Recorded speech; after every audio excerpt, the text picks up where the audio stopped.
Today's video is going to be speculative about the soul being eternal, not just from now, but from the time before you were born.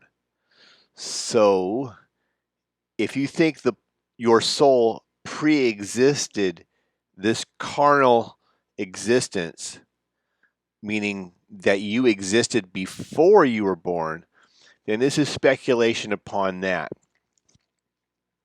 So I'm going to use the metaphor of a train and a train station. So, you know how like a passenger train has different cars on it, like 5, 6, 10, whatever. They have like different cars. Well, on a passenger train, when it's loading in a train station, there's multiple access points of where you can enter the train. But wherever you enter the train at, you'll end up on a different car. So if you have a super long train, it doesn't make sense to load everybody up from one car in the middle, the back, or the end, or whatever. It would just be a bottleneck. So what they do is they have different access points where you can load the same train, but end up on different cars on that train, depending on where you're at in the queue or the line. So if you're in the back near the end of the train, you can enter that way, or if you're in the front, the middle, etc. There's lots of different points along the path of that train where you can enter it. So imagine that metaphor of a train, and kind of, if you allow the pun, follow along with my one-track mind here. And so on the train, imagine it's going in a circle, like a toy train, like it's just going around in a circle. And let's say at one moment, that the train stopped in its circular path, and that everybody had a chance to get on at the same time. I guess it doesn't have to be a circle; it could just be like a straight line if you want. But at some point it stops, and you're kind of like before you were born.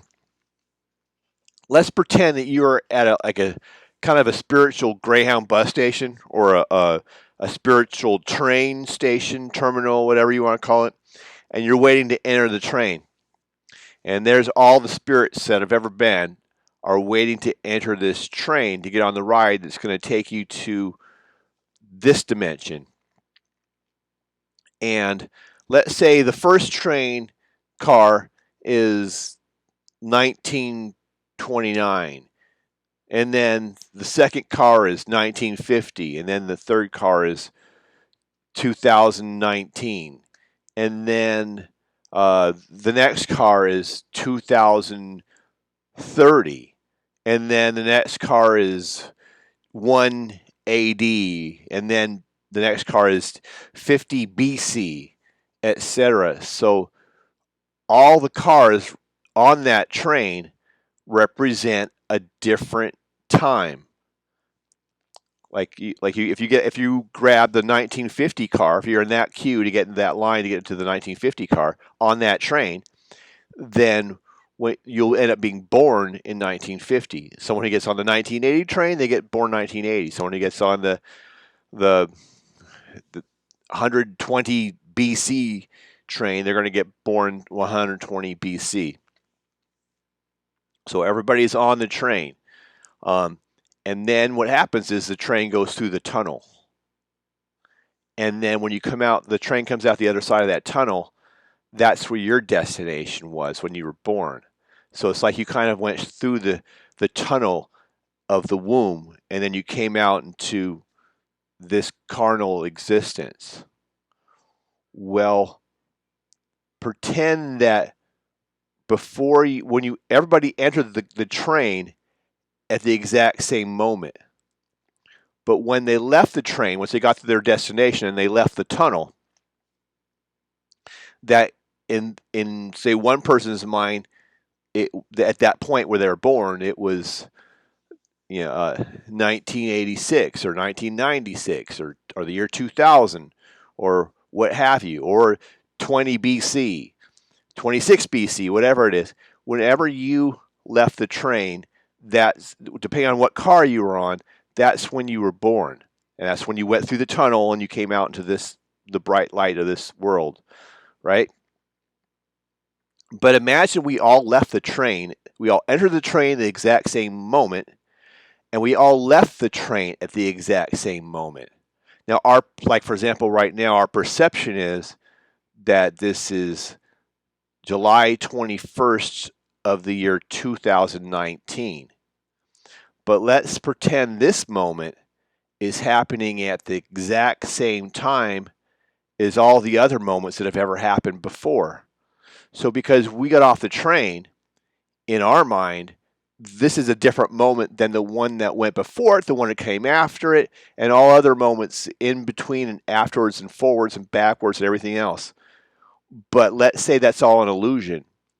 And what really is happening is the past, the present, and the future either they all happened at the exact same moment, or or you can think of it like it never happened, because time is an illusion, and then time is something that we experience in this dimension, but maybe this whole dimension is an illusion, and then once the veil is lifted or whatever, you know, um, or the fog blows off the mountaintops of where the tunnel of where the train went through or whatever, is that it's going to be revealed that the train station, the train, us, those different time zones, everything, they all happened at the exact same moment, because in essence, the train goes around in a circle because it never really left the station.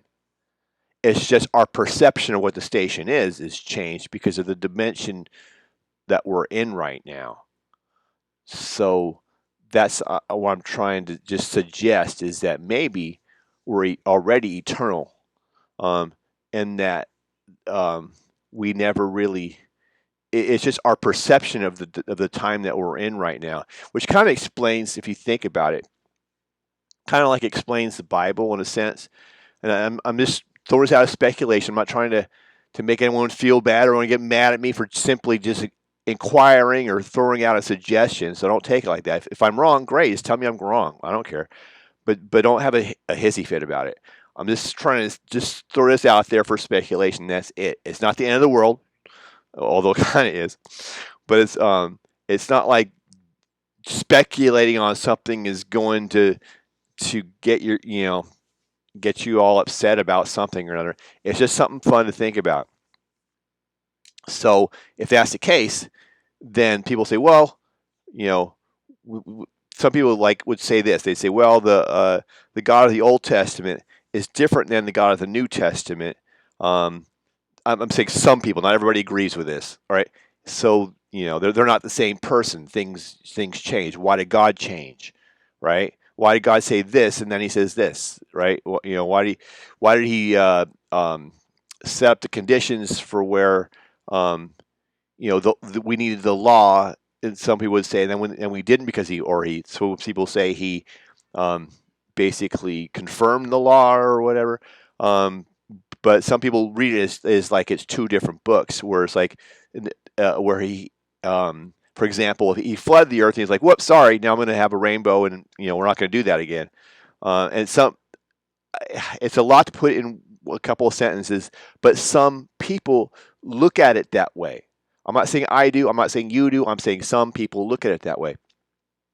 Other people look at it like, well, he's been here all along anyway, because there's evidence for that in Genesis. So, anyway, I'm just saying this is one possible way of confirming that for people who look at it that way. And this is not for everybody. Everybody has different views on all this stuff. But what if He didn't change? If you look at it like He changed, rather than it's just everything was set up through prophecy to confirm Jesus, and they're like bookends of the same thing. So I get it. That's a wholly different biblical way of interpreting Scripture. So it's again, this analysis isn't for everyone. So don't have a cow. It's okay to disagree, but just don't have a blow it out of proportion.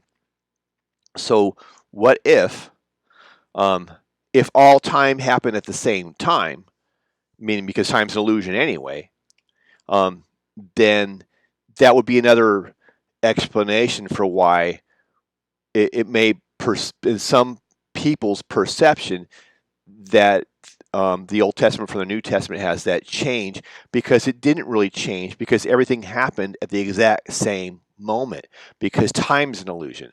So there go.